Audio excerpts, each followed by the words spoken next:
So here we have mechanical, smart and digital. And I think in another video I've explained that one of the things I've been doing is going through the process, thinking about setting up a small watch company. Watch business in that I've designed a watch, I've had it made, and I'm offering it to the market. So watch fans and the watch business will be very aware of the the Kickstarter campaigns and I suppose the industry has really enjoyed a more interest in wristwatches as a whole, especially in the last couple of years. And that might have been because we were all locked down at home and you had time to, surf the internet and find things that interest you. And so one of the things I've been doing is obviously looking at all the wristwatches out there in the marketplace and taking a view on what I understand is the market and what people like. And I suppose one of the conclusions that you arrive at very quickly is that in the market, people seem to like an awful lot either mechanical watches that either have a quartz movement or an automatic movement. So this is a mechanical dive watch. So this represents the mechanical watch. Or you have a smartwatch. Now we know that this is a real big thing because smartwatches have become so popular. They're such a big recognized and accepted thing now. And then we have digital watches that are really dominated by Casio, actually. I don't think people realize that in the digital watch space, you basically have Casio and they absolutely dominate that market space. Some people might say that Rolex dominate the mechanical market space. And in terms of sales, Rolex certainly do, that they single-handedly sell more, in terms of value, they sell more watches per year than all the other watch brands all put together. So, that's sort of true.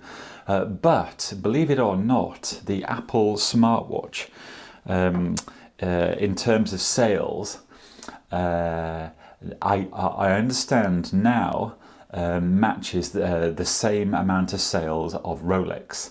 I'm just wondering if that's the whole Swiss watch market put together. I don't think so. I think it's Rolex. I think they've, in terms of sales, Apple smartwatch outsells Rolex now.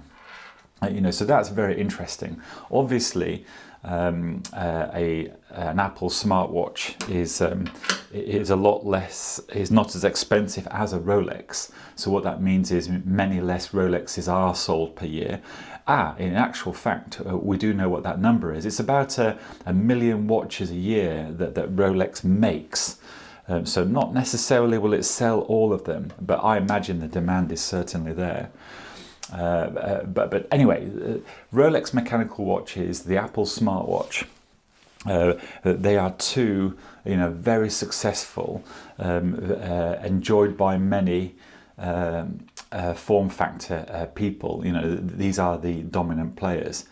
This isn't a Rolex, but yeah. So, but one of the things that I like wristwatches anyway, and I tend to only look at the watches that I do like anyway.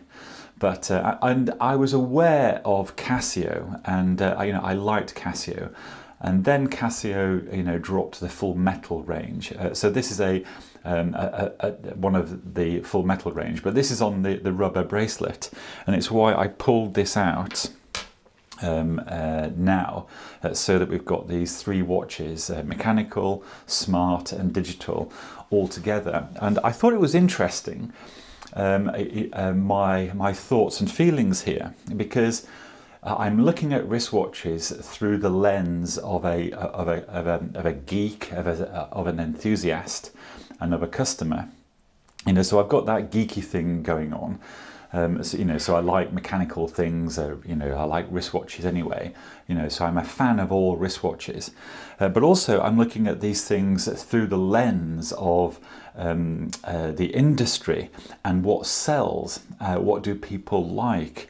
Where's all the excitement?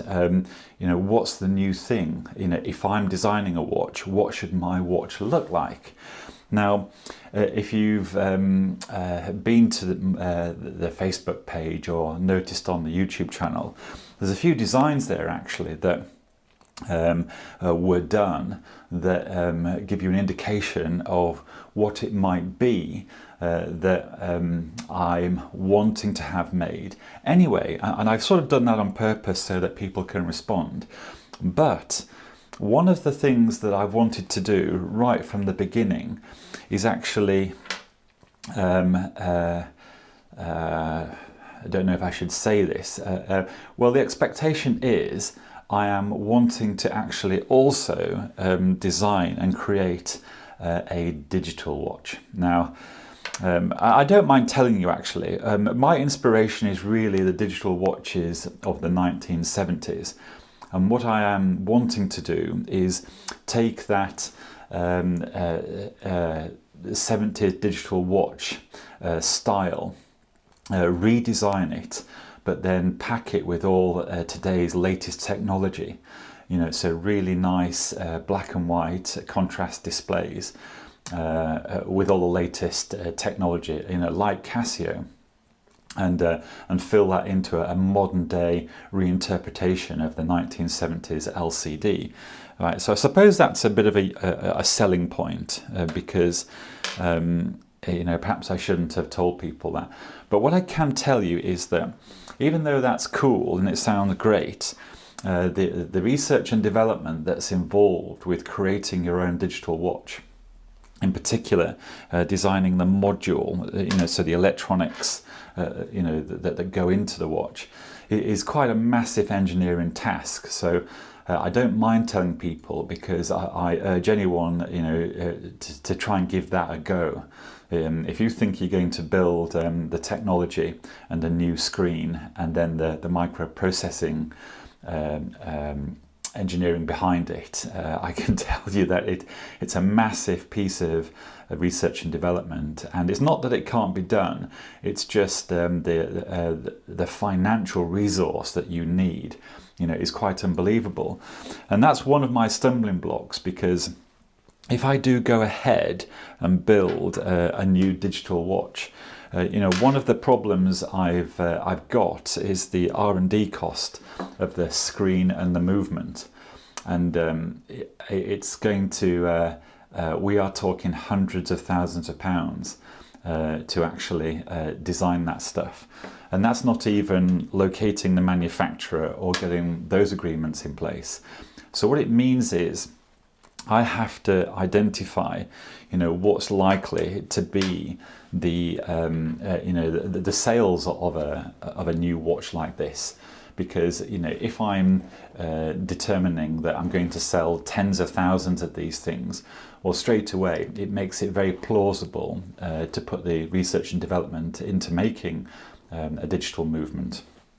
But if I think that the watch geek community might only buy a few of these per week, absorbing R&D costs that are in the hundreds of thousands is going to be incredibly challenging.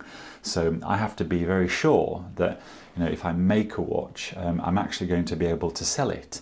And so that is one of the challenges. If you look at that, I've got the yellow hand there matching the strap. I'm not sure that the yellow is is the best colour, but I liked the way it contrasted.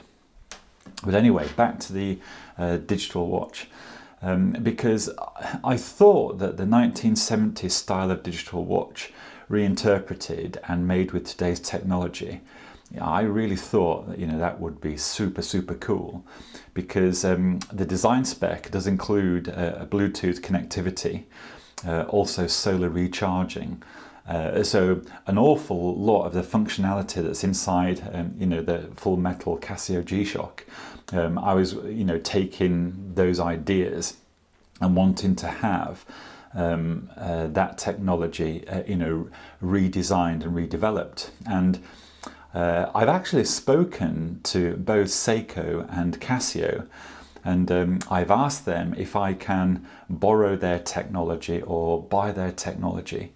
And what's interesting is they weren't very impressed. And from a business point of view, I totally understand why they don't want to give me that technology, because that technology is what makes them great. It is their intellectual property, and it is the very thing that they've invested in all over all of these years, and it's the reason why people buy their products. For example, these Casio G-Shocks here, the functionality, the quality of the displays, the Bluetooth integration, the solar recharge. This is very cool technology, and it's very difficult to do. If you think you can do it, many companies, they have done it, and they have cheaper versions, but you really do notice a cheaper version. And and I really wanted to get my hands on the best stuff. And in fact, I think I said to both Casio and Seiko, how on earth can I get my hands on your technology? What will it take? And they basically said, from a business, from a chatting to you, the point of view, we would love to help you, but we are not going to give you our technology. And even if you come up with some business attractive business request, we're still not going to give you our technology. So I thought, fair enough. And it also made me think, don't worry, I can get this stuff designed anyway. And of course you can, but the money involved, the investment is out of this world. But of course, all of this is work experience. I've chatted to all the watch companies actually, and I've got to tell you, Patek Philippe were incredibly nice. I really liked them. Also, Richard Mille were super nice. Also, Max Buser of MB&F, he's lovely. I've also had chats with a chap called Wei Ko, who's a big influencer in the watch industry. He's super. In fact, I would say that all the watch companies that I've actually approached, they've all been super helpful and nice, and they've all been very encouraging with respect to building a wristwatch, which I thought was great. And I could understand why they would be, because all it does really is it shares the love amongst the industry, and they probably know that their customers buy all these different brands anyway, so you're not really shooting yourself in the feet by chatting to your competitors, because all that interest is shared, and it all ends up in people enjoying the interest and buying more of the products. And do you know, at that, I think I'm going to say ciao, only because I'm not feeling the best, and I've sort of rushed this video, but I thought at least you've got something to look at, a mechanical, a smartwatch and a digital. And I'm sure I've missed many things I wanted to talk about. I will come back again, and I hope everybody is well.